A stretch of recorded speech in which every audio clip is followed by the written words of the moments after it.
pessoal, bem-vindos a mais um episódio do Resficta, dessa vez o Biblioteca Submersa de número 100.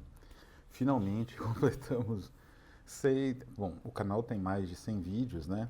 Mas só o Biblioteca Submersa deram 100 vídeos nos últimos, sei lá, 2 anos, 3 anos, nem sei muito bem quando começou. Eu acho que a Biblioteca Submersa começou pouco antes da pandemia, ou pouco depois, agora não me recordo muito bem. Mas são já 100 vídeos, né? Com isso nós temos uma pequena biblioteca, e não era a maior pretensão, né? A Biblioteca Submersa é literalmente isso que o título, né, que o nome dela indica. É uma biblioteca que não é visível a todos,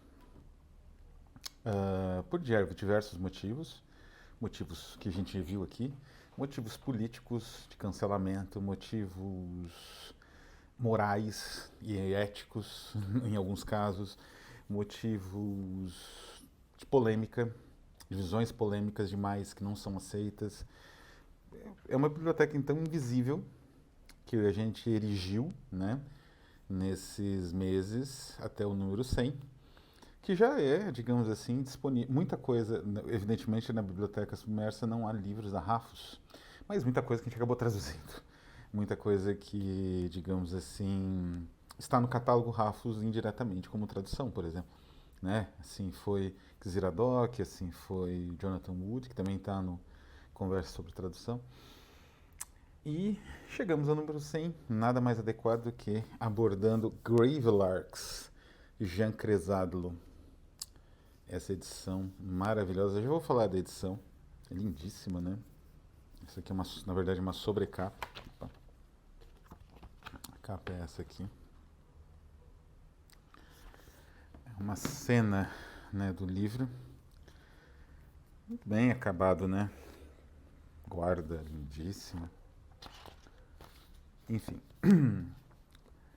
O Jean Cressadlo é um autor muito quisto, muito bem quisto aqui da Rafos. A gente tem um projeto antigo de traduzir esta outra obra dele, que é Astronautila, né? Traduzir diretamente do grego homérico, que ela foi escrita nesse idioma.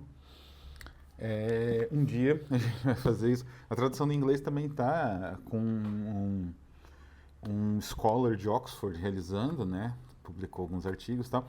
Então é um trabalho de anos, né? Vários anos, assim, que pretendemos ir desenvolvendo ao longo do tempo aí, talvez publicar alguma outra coisa relacionada ou retirada daqui, um capítulo, a introdução aqui em latim, uma coisa a se ver. Mas voltemos ao Gravelarks. Então é um autor aqui que a gente fala bastante na Rafos, é um autor que eu mesmo descobri através de um conhecedor, né, de um colecionador de livros, que é o Andrew Condos. Nem sei que fim levou, o Andrew Condos, não consigo entrar em contato mais com ele, mas ele é um conhecedor muito refinado, ele tem muito conhecimento da literatura romena do século XX, né, de vários desdobramentos, ele tem muito manuscrito, muito material raríssimo da Les Éditions de l'Oubli, que era a editora dos surrealistas do grupo Infranoir, da Romênia. Mas ele conhece outros autores romenos também. Enfim, é uma figura que no Brasil não é muito comum, é muito interessante isso, né? Que é o colecionador. O colecionador, ele é uma espécie de correia de transmissão entre o público em geral. Muitas vezes o colecionador é muito útil porque ele monta catálogos, ele monta catálogos descritivos, né? Ele monta para bibliotecas, para exposições. Às vezes é um colecionador de arte, né? Mas, enfim, a gente está falando de livros. É um colecionador de livros que faz isso. Ele monta também resumos, né, desse material na forma de um tipo de banco de dados, às vezes não exatamente digital, mas um banco de dados analógico, para isso serve o colecionador. E ele tem as fontes, que muitas vezes são essenciais, que ele compra às vezes em museu, às vezes tem acesso a alguma família, né, que tem um ou outro exemplar extra que disponibiliza para ele. Ele copia, às vezes fica com ele por um certo tempo, contratual inclusive. Então assim, o colecionador ele é uma figura essencial na pesquisa científica de literatura. Não só literatura, história, antropologia, uma série de outras ciências dependem do contemporâneas, né? A filosofia, dependem do colecionador, que é uma figura bem pouco conhecida no Brasil. né? Existe, temos o Mindlin como um grande exemplo, alguns outros editores, né, que são colecionadores também, ou foram no passado, José Olímpio, né? Mas nos dias de hoje é uma figura menos conhecida, né? E é uma pena, porque é uma figura, como eu disse, essencial para a pesquisa científica, para as traduções, não é? Para a pesquisa editorial, pesquisa histórica, enfim, é uma figura de peso. E o Andrew Condos, ele me apresentou este livro aqui, na coletânea que nós dois participamos, que foi a Book Lore. Ele apresentou um texto sobre esse livro, Astronautila, e eu achei aquele tão fascinante que eu, na hora, entrei em contato com os filhos do autor, que são vivos. Os filhos do autor, um dos filhos me arranjou essa cópia, né? O outro filho, que é um desenhista, ele trabalhou na Pixar, né? É dele uma animação, a primeira animação da Pixar a ganhar Oscar, melhor curta de animação, que é a Get His Games, que é uma das melhores até hoje, que é do senhorzinho jogando xadrez consigo mesmo. Aquilo para mim é a essência da loucura e é uma narrativa que lembra bastante o que o Jean Cresado produzia. Acho que é até uma homenagem um pouco ao pai dele, enfim. E o Jean Pincava, que é o filho ilustrador, tem o filho tradutor. O filho tradutor é o nome do pai, é o Vaclav Pincava, né? O Jean Pincava, ele também fez o roteiro original e a estruturação do argumento e da narrativa de Ratatouille, que também é a melhor animação da Pixar, né? E longa-metragem. Então, essas duas melhores animações da Pixar passaram por esse, né, filho de Cresádlo, na verdade, Vaclav Pincava, que é Cresádlo era o nome, né? E, não é? Aliás, era Jaroslav Pincava, era o autor. Vaclav é o ilustrador, é o tradutor, né, como eu disse, e o que tem o mesmo nome que ele é o ilustrador, que faz as ilustrações e fez as animações da Pixar. A gente trabalha na Pixar aí. Ou não, enfim, depois que a Pixar virou esse estúdio aí de fabricação de salsichas, provavelmente ele deve ter saído. Mas do que trata Grave Larks? Antes vamos falar dessa edição, né? É uma edição fácil de conseguir, ela não é muito cara, embora isso dependa muito do que se considere caro, né? É da Jantar Publishing, veio esse panfletinho, simpático panfletinho junto. É uma editora de exilados nos Estados Unidos que continuam publicando esse material traduzido para que se seja conhecido um pouco mais as literaturas nacionais sempre ameaçadas de invasão da Rússia. É basicamente a invasão da Rússia, né?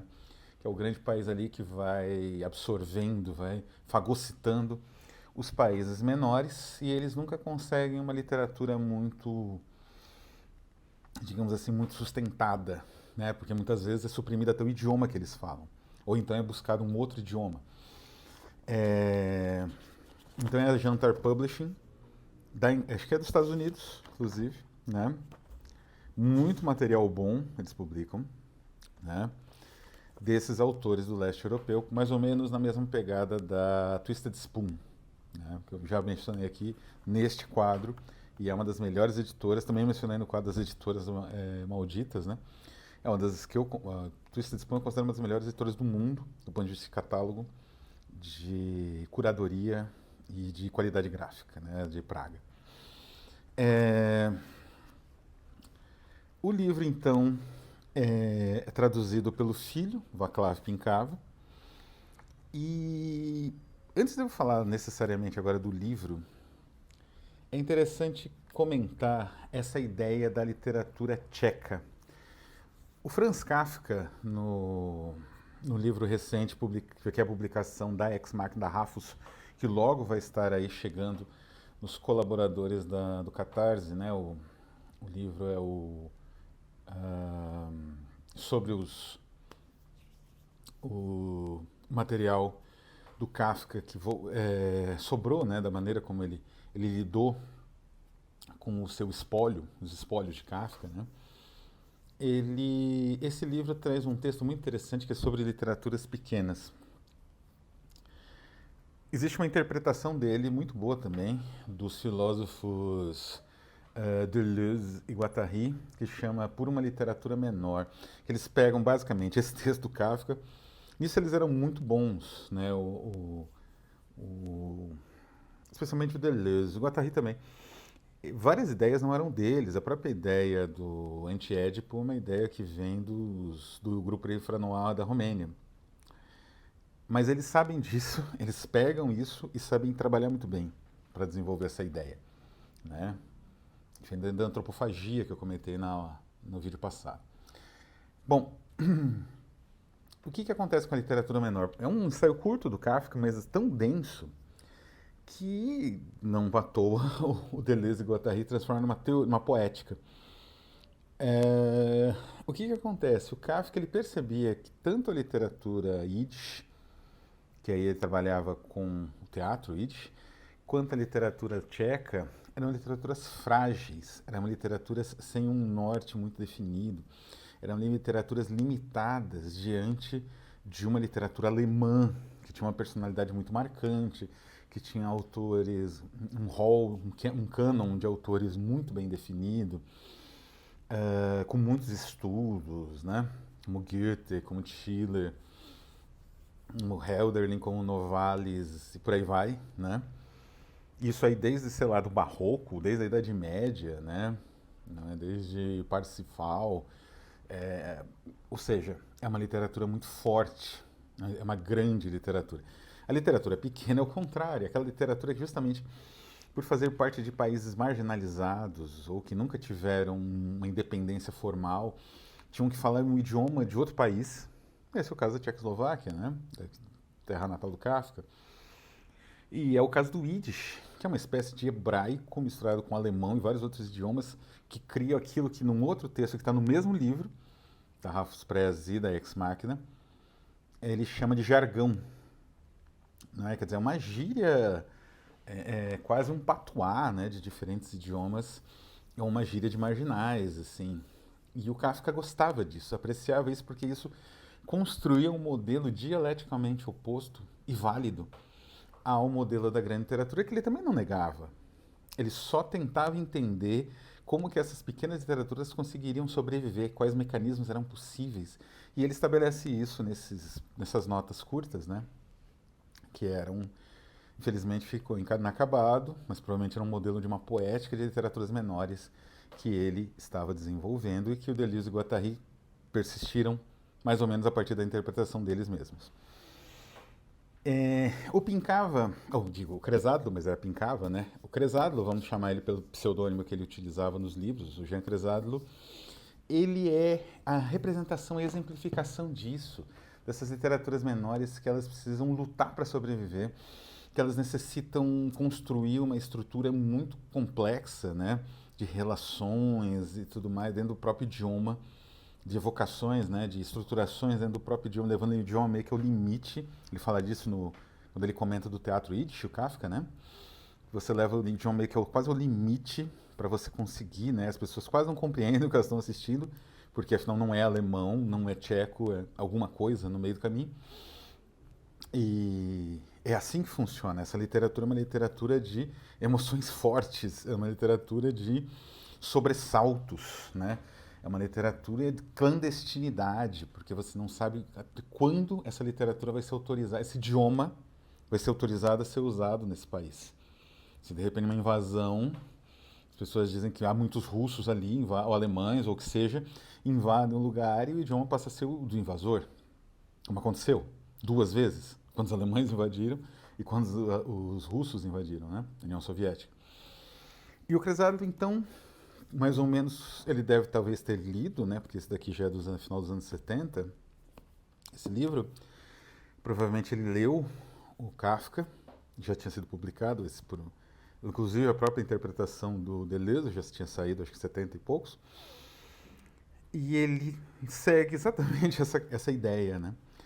Grave Lark, se o nome diz aqui, às vezes ele usa um termo parecido, quase que uma palavra valise, que o filho elaborou a partir do tcheco, que é Karkasinger, né?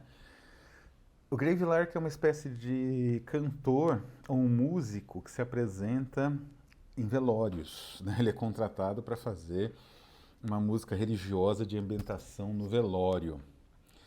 E o protagonista é isso, ele é um desses músicos, ele é uma espécie de um É uma espécie de alter ego do Cresado. O Cresado, ele era psicólogo, mas ele demorou muito tempo para terminar a faculdade, porque ele teve vários problemas. Ele quase foi preso por N motivos, né? Ele era um cara que tinha um desenvolvimento muito fácil com idiomas, especialmente o grego, o latim, né? E ele só conseguiu terminar a faculdade quando o regime deu uma aliviada lá no meados dos anos 60. Mas logo a Rússia invadiu, a União Soviética invadiu a Tchecoslováquia e, enfim, esmagou a experiência de um socialismo mais democrático, estruturalmente democrático, que incluía várias instâncias democráticas diferentes de transparência da sociedade. É um tipo de socialismo que tenta se implementar hoje no Brasil, o PT, mas era, enfim, foi esmagado pela Rússia. E ele acabou se exilando na Inglaterra. E esse livro é meio que seria uma autobiografia dele se ele não tivesse virado, se não tivesse acontecido a Primavera de Praga, né? Aquele período de libertação relativo que foi antecedido por um tempo de certa liberalização política desde o início dos anos 60, ou mais ou menos ali de 63, e que acabou imerso em sangue, né? Acabou ali com um banho de sangue por parte dos soviéticos, né? Então, esse Carcassinger, ele canta em velórios e ele poderia ter um grande futuro, mas ele é fracassado, né? Então ele faz o que ele pode para sobreviver, até que ele encontra um sujeito, aparece o nome do sujeito, mas ele trata esse sujeito o tempo todo no, aliás, ele demora bastante para. É meio que um suspense que se cria em torno desse sujeito, que é um monstro. É assim que ele chama o tempo todo esse sujeito, até o fim. E esse sujeito nitidamente é um cara do partido, e ele carrega consigo uma coisa que é muito engraçada, que é de novo um elemento do grego. Eles têm umas intervenções assim, né? De música, o livro é ilustrado, as ilustrações são do filho, como eu falei, o animador da Pixar, né? Um designer da Pixar, que é o Jan Pincava. E o que acontece? Esse sujeito que ele encontra, ele carrega uma cópia de um... Aqui é como se fosse uma cópia da época, né? Uma espécie de cópia carbono, não é nem xerox, né? E é de um poema em grego, uma ode ao Stalin, escrita em grego homérico. Eu acho que foi aí que surgiu a ideia de fazer isto daqui também, não é? Escrito em grego homérico e também, de certa forma, manuscrito, meio como uma assinatura do autor, né? Não sei se eu já mostrei por dentro como é o Astronautila. Essa parte aqui é em tcheco, essa parte aqui em grego homérico. E ele faz um poema na adolescência em homenagem ao Stalin, e esse poema cai na mão desse cara que é um monstro. Evidentemente, esse cara, o monstro, ele quer fazer uma espécie de chantagem. Não vou dizer a natureza da chantagem, ela é muito peculiar. Destaco que esse livro ele também representa muito o espírito da Rafus Press pela natureza herética dele. Extremamente herético, né? Principalmente para pessoas que amam Stalin, stalinismo, etc. Vai se ofender bastante com esse livro e com a natureza herética dele, mas a Rafus valoriza todo tipo de heresia. A gente não tem uma heresia que a gente prefira. Toda heresia aqui é bem-vinda, né? Enfim, esse cara começa a fazer uma chantagem que vai progressivamente ficando pior a chantagem, vai ficando pior o que ele é capaz de fazer, porque ele realmente parece um cara, ele realmente é um cara do partido. E ao mesmo tempo o personagem principal, né, que é o, esqueci o nome do personagem principal,